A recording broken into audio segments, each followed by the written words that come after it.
Bonjour à tous, chers amis. On continue le deuxième cours sur les explications du Rabbi sur la Megillah, les enseignements de Purim, puisque nous sommes à 9 jours de Purim. Et je rappelle à tout le monde que le mois d'Adar, c'est un mois de miracles, que Dieu fasse qu'on ait des miracles pour tous nos frères et sœurs partout où ils se trouvent, et particulièrement pour les shluchim en Ukraine, ainsi que dans le monde entier. La semaine dernière, on peut revoir sur l'application Torah, ainsi que sur les différents podcasts, on a vu les premiers versets de la Megillah, avec les différents enseignements que nous apprenons dans la vie de tous les jours. Aujourd'hui, on va continuer avec la suite. On va voir quel est le point commun qu'il y a entre Aman et Mordechai. Apparemment, il n'y a rien en commun. Apparemment, mis à part le fait qu'ils travaillaient dans le même gouvernement, si on peut dire. On va tout de suite voir qu'il y avait un point commun par rapport à comment ils se sont exprimés dans la Megillah. Et surtout, quel est l'enseignement pour nous aujourd'hui, puisque grâce à Dieu, nous ne sommes pas du tout dans la situation où ils étaient à l'époque. Comme on a parlé déjà la semaine dernière, on n'a jamais eu une situation dans laquelle tu as un décret de vouloir tuer le peuple juif dans 127 pays. On l'a vu dans le verset 8, chapitre 1. Vashti achadat enones, tout le monde pouvait boire à volonté sans limite. Kichen Yisad Ameler, comme ça il avait instauré le roi. Un kol rav beto sur tous ceux qui étaient dans la maison. En deux mots, Rashi nous explique tous les dirigeants, tous les chefs et chansons, chefs boulanger, chefs cuisiniers, master chef. La sot kirtzon ishvaish. Rashi t'explique, qu'est-ce que ça veut dire la sot kirtzon ishvaish, de faire comme la volonté de chacun, le chol echad kirtzono. Chacun comme il désire. Viens à l'Agmara, Megillah, page 12, te dit la phrase suivante. Qu'est-ce que ça veut dire la sot kirtzon ishvaish? La sot kirtzon Mordechai ve Haman. Faire comme la volonté de Mordechai et de Haman. Mordechai parce que c'est écrit Ish Yehudi, c'était à l'époque un juif. Et Haman, c'est écrit Ish Tsar Ve'oyev. Haman, c'est écrit que c'était notre ennemi, celui qui voulait nous faire du mal. C'est Achashverosh, Asserus, il a réussi à faire en sorte de plaire aux deux ennemis.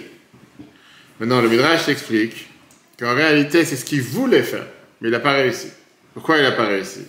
Le Midrash Rabbah de Esther te donne deux explications.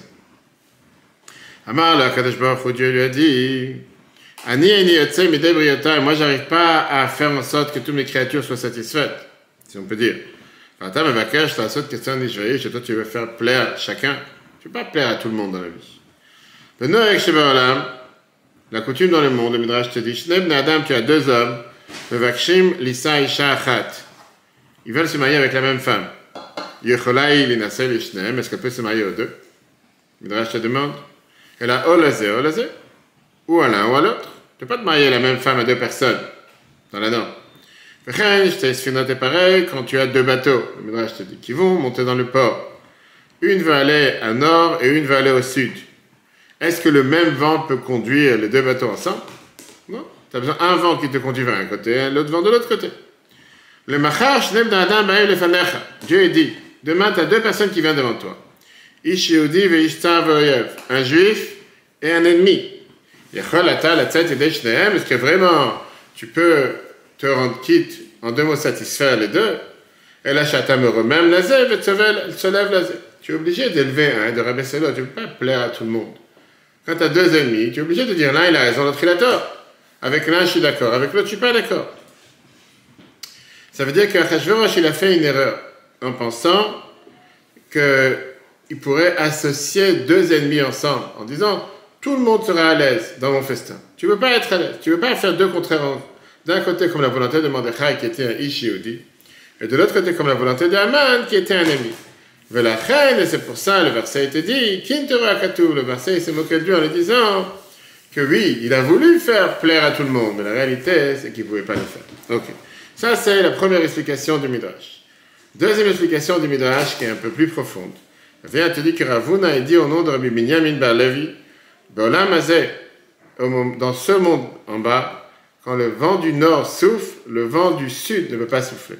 Dans le monde futur, comme Mashiach va venir, Kibbutz Galiot, quand il y aura le rassemblement de tous ceux qui ont été éparpillés dans les quatre coins du monde, Dieu dit, je vais faire en sorte qu'on pourra rassembler les quatre coins du monde au même instant. Pourquoi? Parce que Dieu te dit, Retzon Yireav Yaseh. Dieu fait la volonté de ses créateurs, de ses créatures et ceux qui le craignent. Malgré que les deux peuvent parfois être l'un contre l'autre, ou l'un opposé à l'autre, Dieu va faire la volonté des deux. Par contre, Achashverosh, c'est pas Dieu. Achashverosh n'était pas capable de faire la volonté de deux ennemis, ou deux personnes qui sont totalement contraires. Et malgré qu'on dit que deux personnes qui essaient de se marier avec la même servante, c'est impossible, etc. Tu dis ça, c'est la norme par rapport dans les êtres humains. Mais les craignants Dieu, il peut faire en sorte d'accomplir la volonté de deux personnes même si c'est opposé. Ça veut dire que le Midrash, deuxième explication, il te dit oui, pour Dieu, il y a une possibilité de mettre en application la volonté de deux ennemis, mais pas maintenant. Quand Mashiach sera là, là Dieu pourra plaire à deux personnes qui sont totalement opposées. Mais aujourd'hui, c'est pas possible. Ça, c'est le Midrash. Le Rabbi te pose la question. Pourquoi tu me rends dans tous ces détails? Pourquoi tu me rends dans tous ces... Comment on appelle ça? Dans tous ces commentaires. La Gemara te dit, la seule question est, qu'est-ce que ça veut dire de faire comme la volonté de l'un et de l'autre? Ça veut dire de faire comme la volonté de Mordechai et Haman. Quand tu lis la Megillah, on va tous lire, personne ne te pose la question, est-ce qu'il a réussi ou il n'a pas réussi? Apparemment, c'est normal. Il n'y a pas de... Comment on appelle ça? Il n'y a pas de quelque chose de particulier. De là, on comprend que du côté d'Achashverosh, c'est possible de faire une chose pareille. Là, du Midrash, tu m'as l'air de dire que c'est quelque chose qui est impossible. Alors, décide-toi, quand le Midrash te dit qu'on ne peut pas faire la volonté de deux personnes contraires. Oublie maintenant le Midrash, tu lis la Megillah. C'est ce qui s'est passé, c'est pas ce qui s'est passé.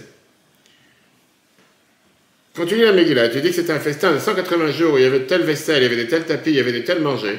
Tu voulais des sushis, tu voulais des pizzas, tu voulais du kasha, tu voulais du non-kasha, tu voulais du halal, il y avait tout ce que tu voulais.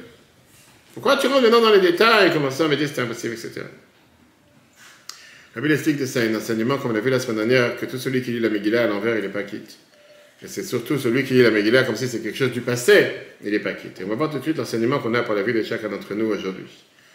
Quand le Midrash te dit ben Noach sheba olam, la coutume dans le monde, de la nature du monde, par rapport à ce qu'on a l'habitude, par rapport à comment Dieu il s'habille dans la manière comme il conduit le monde. On sait très bien que dans la Megillah, il n'y a pas le nom de Dieu, puisque c'est totalement caché dans la nature. C'est vrai qu'en temps normal, tu ne peux pas faire Ketson et Jaish.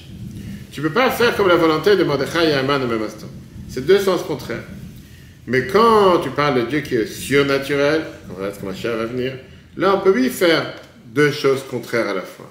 Et ça c'est la différence entre les commentaires de la Gemara et le Midrash. Première explication te parle de la norme. Dans le monde tu ne peux pas, on l'a dit, tu ne peux pas avoir le même vent pour deux bateaux, la même femme pour deux hommes, etc., etc. Le deuxième qui te dit que c'est possible, il te parle du monde futur, comme Mashiach va venir, que là ce sera différent. Quelle est l'explication? On a vu la dernière fois que Achashverosh, c'est pas seulement Achashverosh, le roi Assérus qui était en Perse, mais ça parle de Dieu. Comme les Chachamim nous disent dans le Midrash, qui veut dire que c'est Dieu qui gère la planète. Dieu, il a fixé dans le monde qu'il y a la possibilité de pouvoir plaire à tout le monde. Tu as la possibilité de faire comme la volonté de Mordechai, et tu as la possibilité de faire comme Haman. C'est à toi de prendre ton sort en main. C'est à toi de décider qu'est-ce que tu as envie de faire. Tu peux te comporter comme Haman, et tu peux te comporter comme Mordechai. La personne, elle a la possibilité de choisir comment il veut se comporter. Dieu, il a donné le libre arbitre à chacun de vouloir faire comme Mordechai ou comme Haman. Regarde ce qui est écrit dans Rambam, Maïmonide, Ilchot Tshuva, les lois de Tshuva. Reshut Chol Adam de Tuna, chacun, il a la possibilité, Im la tot la atzmo, le derer tova, s'il veut se comporter comme du bien, Veliot Tzadik et d'être pieux, à Reshut Biyado, il a la possibilité. Veim Ratza la tot la atzmo, et s'il veut se faire du mal, le derer ra, se comporter avec le mauvais chemin, Veliot Racha et être un Racha à Reshut Biyado. Tu as la possibilité, qui veut dire, Dieu il te dit, moi je ne te force pas, chacun peut faire ce qu'il veut. Personne ne te force à faire ce qu'il faut. Tu peux très bien décider de faire des choses totalement contre ma volonté. Et alors? C'est ça que le Megillah te dit, la seule question des Joïch. Ça, c'est quand tu parles qu'il y a une possibilité de faire les deux choses contraires. Et la personne, deux contraires. La personne peut choisir de faire ou l'un ou l'autre. Mais en réalité, ça, c'est le choix. Mais faire concrètement contre la volonté de Dieu, tu montes et tu descends, tu ne pourras pas en deux mots. Quand Dieu décide que quelque chose va se passer sur la planète, tu peux penser ce que tu veux, tu peux avoir tes plans, tu peux avoir planifié même des choses. Quelqu'un m'a raconté hier, il avait prévu d'aller à Dubaï, je sais pas quoi, il a oublié son billet, il a dû revenir, non, il est sorti de territoire, il peut pas, j'ai oublié l'histoire. Bref, en gros, il a planifié des choses pendant des semaines, finalement, il n'a pas pu aller. Quand Dieu, il veut quelque chose, mais non. La Bible t'explique ça de manière beaucoup plus profonde. Quand tu vois cette contradiction entre Mordechai et Haman, c'est pas seulement dans l'action que tu ne peux pas faire deux choses contraires au même instant. Tu peux faire ou l'un ou l'autre. Mais c'est plus que ça. De la même manière que tu ne peux pas avoir une pensée et un sentiment de deux choses contraires au même instant, tu ne peux pas penser comme Haman et comme Mordechai au même instant. Parce que c'est deux visions du monde totalement contraires, que chacune est totalement opposée à l'autre. Et ça, c'est même quand la volonté d'Aman n'est pas forcément contre faire la Torah et les mitzvot. On va tout expliquer. Pourquoi Mordechai il a été appelé un Yehudi? Qu'est-ce que ça veut dire Yehudi? Qu'est-ce que ça veut dire le mot Yehudi? Viens les Chachamim et te disent dans la Gemara Megillah, page 13, Al-Shem Shekafar B'Avodazara, parce qu'il a renié l'idolâtrie. Kol HaKofer B'Avodazara Nikra Yehudi. Pourquoi il s'appelle un juif? Parce qu'un juif, c'est quelqu'un qui renie l'idolâtrie. Donc le fait qu'il a renié l'idolâtrie, c'est pour ça qu'il est appelé juif, tout court. Ça, c'est ce qui le rend juif. Ça, c'est ce que la Gemara te dit. Quelle était la volonté de Mordechai? Le Megillah te dit Mordechai, il voulait que chaque juif, aucun juif, puisse se prosterner à n'importe quelle chose sur terre, même quelque chose qui est permis, parce que n'importe quelle chose qui n'est pas le service de Dieu est considérée comme un Avodah Zara. Qu'est-ce que ça veut dire Avodah Zara?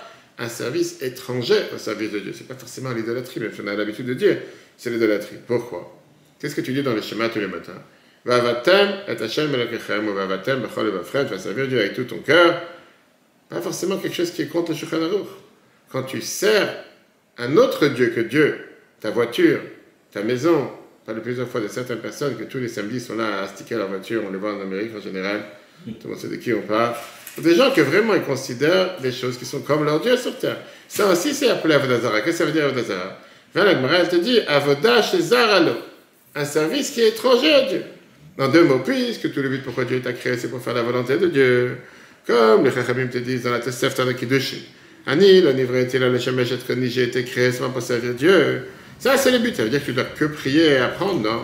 Tu as le droit de manger, tu as le droit de dormir, tu as le droit de te reposer, mais pour le but de servir Dieu. Et donc, de là, on comprend que n'importe quel instant, Kol Ma'aseh Hayu L'Shem Shemaim, chaque instant, tu dois faire comme Dieu il attend de toi de faire. Qu'est-ce que ça veut dire, Kol? C'est que n'importe quelle chose, tu dois te dire, est-ce que ce que je suis en train de faire, ça remplit la mission sur Terre? C'est pourquoi je suis arrivé sur Terre? Ou qu'est-ce que je suis en train de faire? Je suis en train de perdre mon temps pour ne pas faire quelle est ma mission sur Terre. Je vois que tu n'es pas d'accord. Non, je ne suis pas d'accord. Vas-y. Non. Il y a des choses que tu te demandais la question ce matin. Dieu t'a rendu ton âme, il t'a rendu en vie sur Terre. Pourquoi il t'a envoyé en vie aujourd'hui? Pour faire quelque chose qui n'est pas adapté à ce que tu dois faire ou pas? Vas-y, dis-moi. Non, non, je pas compris. C'est des futilités. Je ne comprends pas le langage des signes. Non, quand je pense à ce que je fais dans ma vie, je me dis, ah oui, là, peut-être que je ne sers pas Dieu. Tu as raison. Mais c'est juste ça. Mais non, mais la question est encore une fois, qu'est-ce que je fais sur Terre? C'est-à-dire, on demande, est-ce que si je suis venu aujourd'hui, si Dieu il a décidé de me renvoyer sur Terre, et qu'une autre personne ne l'a pas envoyé sur Terre, c'est Dieu, il tient que j'ai une mission à faire. Et si je n'ai pas rempli cette mission, il y a une question, et d'ailleurs c'est tout le cours d'hier soir qui est un magnifique cours qu'on peut écouter sur l'application Torah. Comment et pour qui? Non. Pourquoi et pour qui se sacrifier? Synonyme de sacrifice attaché avec le positif. Parce qu'on a parlé de Vayikra, on a commencé le livre des sacrifices. Et les gens, on parle malheureusement parfois l'idée qu'un sacrifice est forcément négatif. Non. Le magnifique cours qu'on a vu hier soir, que le sacrifice est positif. Et on a vu que qu'est-ce que ça veut dire se sacrifier, comment se rapprocher d'une personne, pas ça qu'on se sacrifie. Mais sacrifier pas forcément sur le dos de l'autre, pour soi-même. Faire quelque chose que je n'ai pas forcément envie de faire. Et néanmoins, il y a un idéal qui est beaucoup plus important, pour lequel je me donne, parce que je tiens que ça c'est ce que je dois faire, même si je n'ai pas envie de le faire. Ça s'appelle aussi un sacrifice, parfois malheureusement pour certaines personnes. Aujourd'hui c'est appelé un gros mot, on n'a pas le droit de dire de sacrifice. Pas le droit de faire ça. La Torah dit le contraire, on a le devoir de faire un sacrifice tous les jours. Donc deux choses. Premièrement, on a besoin que tout ce que tu fais soit les Shem Shemaim, pour ce que Dieu veut. Et deuxièmement, on ne parle pas ici seulement prier, apprendre. Dans la vie de tous les jours, comment travailler, comment manger, comment dormir, n'importe quelle chose. C'est que H24, on doit se poser la question, est-ce que je fais ce que Mordechai attend de moi, ou est-ce que je fais ce qu'Aman attend de moi? Mais non. Ça, c'est la volonté de Mordechai. Pourquoi c'est un Yehudi qu'un femme Avodah Zara? C'est quoi la volonté d'Aman? Aman, c'est tout à fait le contraire. Aman, c'est Avodah Zara. On ne parle pas maintenant de l'idolâtrie, que Dieu nous en préserve. Bon, comme on l'a dit tout à l'heure, un travail qui est Zara, qui n'est pas le magasin Zara, on parle qui est étranger à lui, hein, qui n'est pas le service de Dieu. Comme j'ai dit tout à l'heure, tu ne peux pas faire quelque chose de neutre. Il n'y a pas de parvé ici, il n'y a pas de gris.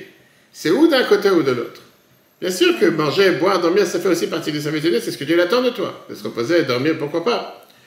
Maintenant, pourquoi l'approche de Haman, c'est une approche qui est totalement négative et totalement contre Mordechai? Parce que Haman, son aspect, c'était quoi? L'aspect de Haman, c'était de se dire, puisqu'on est en exil, puisqu'on est soumis aux lois de la nature, que c'est Dieu qui a créé la nature, automatiquement, on doit se soumettre à ce que la nature te dit. Qui veut dire, si parfois je me trouve dans un avion et je me trouve en vacances, il n'y a pas forcément à manger kasher. Je ne vais pas rester sans manger, Dieu veut que je vis pour faire Torah et l'autre. Donc j'ai le droit de manger du non kasher. C'est pas grave. Après, on va réparer. Non. Ça, c'est la volonté d'Aman. Ah, d'accord. D'accord? Et c'est ce que j'ai dit tout à l'heure. C'est pour ça que dans ça, tu n'as pas deux approches au même instantané, au même moment. Tu ne peux pas faire Kirtzon Ishveish et comme Mordechai et comme Aman au même instant. Tu peux faire 10 minutes l'un, 10 minutes l'autre. Mais il y a seulement une approche qui est possible. Parce que dans l'approche de Mordechai est totalement contraire à l'approche de Aman. Pour Mordechai, même en se trouvant dans ce monde, même en se trouvant en exil, même étant esclave de Achashverosh, tu as les limites de la nature, tu as les limites du pays, comme la Gemara te dit, Dina de Malchut Adina, dans la Gemara Gittin, les lois du pays, c'est des lois qu'il faut respecter et qu'on doit respecter. Les limites des lois du pays. Néanmoins, on t'oblige parfois à agir d'une certaine manière. Tu ne peux pas à ce moment-là faire qu'il soit un ishvaïch. Tu vas faire comme la volonté de chacun. Que ce soit d'un côté, comme la volonté de Mordechai, qu'on a dit tout à l'heure que Mordechai avait dit qu'il n'allait pas se prosterner à qui que ce soit, et que tout celui qui fait quelque chose qui est hors la volonté de Dieu, c'est l'idolâtrie. Apparemment, tu peux penser que Mordechai a dit de ne pas te comporter comme le comportement du monde, pas respecter les lois, pas respecter la société dans laquelle tu vis. C'est faux, c'est parce que Mordechai dit. Parce que si tu sais que c'est Dieu qui t'a placé dans tel endroit, dans tel moment, dans tel instant, c'est pas pour te comporter comme un man. C'est qu'à ce moment-là, tu dois te comporter comme Mordechai dans les circonstances dans lesquelles tu te trouves. Ça, c'est la première explication du Midrash. Que dans ce monde, tu ne peux pas faire plaisir aux deux au même instant. La deuxième explication du Midrash, c'est dit que quand tu es attaché à Dieu de manière surnaturelle, tu as la force de pouvoir avoir ce paradoxe qui rassemble les deux. Qui veut dire que dans ce monde, dans l'exil, lo yichav lo yishtarave, ne pas se prosterner, qui veut dire se tenir au-dessus des barrières. Ne pas se limiter, comme on l'a expliqué dans le cours, ne pas se limiter à sa zone de confort. Si je peux que ça, j'ai envie que ça, c'est plus facile pour moi. Et qu'est-ce qu'il y a si c'est pas facile? Et qu'est-ce qu'il y a si ça te demande des efforts? Aujourd'hui, on vit dans un monde où tu demandes à quelqu'un de faire un effort, c'est trop dur. Pas le droit de faire des efforts. Il faut qu'il soit à l'aise. C'est pour ça que la deuxième explication du Midrash te dit, quand est-ce qu'on dit qu'il y a une contradiction entre les deux, Kirtzon Ishveish, quand tu parles de se comporter comme le monde se comporte? Mais par rapport à Dieu, les deux peuvent être faits au même moment. Un juif peut se trouver dans le monde et en même temps être au-dessus du monde. Tu peux te trouver dans le monde et en même temps jusqu'à pouvoir agir sur le roi des nations, comme ça s'est passé à l'époque avec Achashverosh, que malgré les circonstances, à la fin, il était d'accord qu'il y ait du repas, qu'il y ait à manger caché, même dans son plus grand festin. Et ça, c'est ce que la Gemara vient te dire, la Sot Kirtzon Ishveish, faire comme la volonté de Mordechai et Aman. C'est pas que la Gemara te dit que c'est impossible. La Gemara te dit pas ça, que Mordechai était totalement soumis à la volonté de Dieu. Lo yichav lo yishtachav, et que c'est pas prosterné à Aman, qui renie l'idolâtrie, tout ce qui est étranger à Dieu. Ça l'a attaché avec la force de Dieu surnaturel. Et ça lui donnait le pouvoir que même en étant en exil, même en étant sous le royaume d'Achashverosh, il n'a pas besoin de se prosterner. Jusqu'à ce que ça ait annulé le décret d'Aman. Et la preuve est que c'est Aman qui a été pendu avec ses enfants et Mordechai est venu le vice-roi. Quel enseignement on apprend pour nous aujourd'hui? Avec dit ça, c'est ce qu'on transmet à chaque juif. Que même quand tu es en exil, même quand tu es dans une situation difficile, tu as le choix de te comporter Kirtzon Ishveish. Qu'est-ce que ça veut dire comme la volonté de chacun? Premièrement, de faire ce qu'il faut faire quand la Torah te demande Torah et Mitzvot, pas seulement Torah et Mitzvot parce qu'il faut faire, mais de faire avec toute sa splendeur, avec toute sa force. Mais même dans la vie de tous les jours où tu es soumis aux lois de la nature, pas se soumettre au dicton que c'est la nature qui décide. Non, tu peux te mettre au-dessus des lois de la nature aussi. Tu n'es pas obligé de te mettre aux limites que parfois on essaie de t'imposer sur toi, comme Aman essaie de t'imposer. Deuxièmement, te comporter comme Mordechai, que dans tout ce qui s'est comporté, il était au-dessus du monde, au-dessus de l'exil. Et c'est pour ça que le Yichav et le Yishtachav, même dans les choses banales, c'est pas concerné à Aman. On avait dit dans ça même, il y a des différences entre les générations. Dans la majorité des générations, on va dire, il y avait des difficultés, il y avait des empêchements qui venaient de l'extérieur. Malheureusement, comme on voit aujourd'hui avec les Juifs d'Ukraine, qui parfois ils doivent s'enfuir de chez eux, parfois ils doivent délocaliser sans savoir qu'est-ce qui va se passer avec eux le lendemain. Que Dieu nous en préserve, on n'est pas confronté à une telle situation. Mais aujourd'hui, on a beaucoup plus de limites qu'on s'impose soi-même. Des étiquettes qu'on se met soi-même. Je n'ai pas la force, je suis fatigué, je ne peux pas venir apprendre, je ne peux pas venir aux mignonnes. Mais il y a une chose que chacun se dit que pour une autre chose, il va trouver tout de suite les forces. Pour une chose, une différente chose, il va trouver toutes les excuses pour ne pas le faire. C'est ça que la Megillah t'apprend. Qu'est-ce que ça veut dire que Achashverosh a décidé de faire comme la volonté de Mordechai et Aman, de surpasser ses limites, de surpasser ses barrières, et de se dire que si c'est ce que je dois faire, Dieu va donner les forces de le faire, soit de manière naturelle, soit surnaturelle. Voilà ce qu'on a vu sur ce verset 8. La semaine prochaine, on continuera avec le prochain verset très intéressant. pourquoi le festin il a duré 7 jours, pourquoi c'était juste le 7e jour du festin que Tov avait la Bayan, qu'il a demandé à Vashti de venir. Comme je dis, on est à peine encore dans le premier chapitre. Le cours sera rappelé sur l'application eTorah et Torah sur Google et Apple, ainsi que sur tous les podcasts. Le cours d'hier soir sur comment et pour qui se sacrifier, très intéressant. Je conseille vivement à tout le monde de le revoir. Très bonne journée à tous et à la semaine prochaine.